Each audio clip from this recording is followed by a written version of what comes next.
ইসলাম বলে দিয়েছে লা মাহারা, কোনো মোহর নাই, ইল্লা মিন আকাল্লা আশারাতা দারাহিম, 10 দিরহামের কমে কোনো মোহর নাই। বলেন 10 দিরহামের কমে কোনো মোহর? একটা অঙ্গের মূল্য কমপক্ষে 10 দিরহাম, 10 দিরহামের কমে কোনো মোহর নাই, কমপক্ষে 40 থেকে 50,000 টাকা মোহর। আম্মা জান আয়েশা সিদ্দিকা রাদিয়াল্লাহু তাআলা আনহা সহ নবীজির কন্যা ফাতেমাতুজ জাহরা রাদিয়াল্লাহু তাআলা আনহা আলী রাদিয়াল্লাহু তাআলা আনহুর সাথে যখন বিয়ে দিলেন 480 থেকে 500 দিরহাম মোহর ছিল, যার এখন বাজার মূল্য এক সময় ছিল 1,36,453 টাকা। এখন তো প্রায় এত স্বর্ণের দাম বেড়ে গেছে, এখন প্রায় 5 লক্ষ টাকার মতো মোহর। আল্লাহু আকবার বলেন। এটাকে মোহরে ফাতেমি বলেন।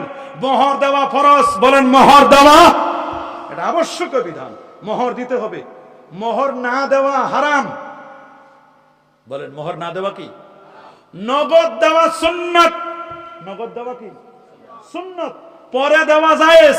তবে রাতের বেলায় দরজা আটকাইয়া মাপ চাওয়া পুরুষ নামের কলঙ্ক।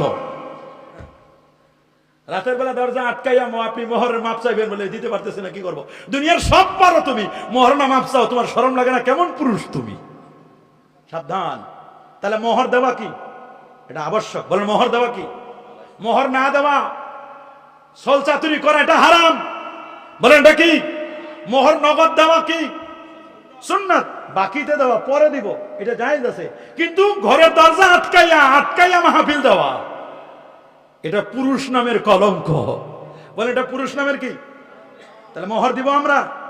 তবে হ্যাঁ, সমাজের মধ্যে এখন মোহর 30,33,33,333 টাকা 99 পয়সা, 33 পয়সা। এখন তো পয়সাও নাই, এগুলো এখন ফ্যাশন হয়ে গেছে, মোহরের নামে ফ্যাশন। আপনি যতটুকু দিতে পারবেন, কোরআন বলছে ওয়াতুন নিসা সাদাকাতিহিন্না নিহরা, স্বাচ্ছন্দ্যে মোহর দাও, মোহর দেওয়ার সময় মনে কষ্ট নিবা না। ফাইন তিবিনা লাকুম আন শাইয়্যিন মিনহু, তবে তারা যদি কিছু মাফ করে দেয় স্বাচ্ছন্দ্যে, যে ঠিক আছে স্বামী আপনি তো আমাকে মোহরের টাকাটা দিলেন, এই টাকাটা আমি আপনাকে দিয়ে দিলাম, নাফসান ফাকুলু হানিয়াম মারিয়া, তাহলে তুমি এখান থেকে স্বাচ্ছন্দ্যে খাইতে পারো।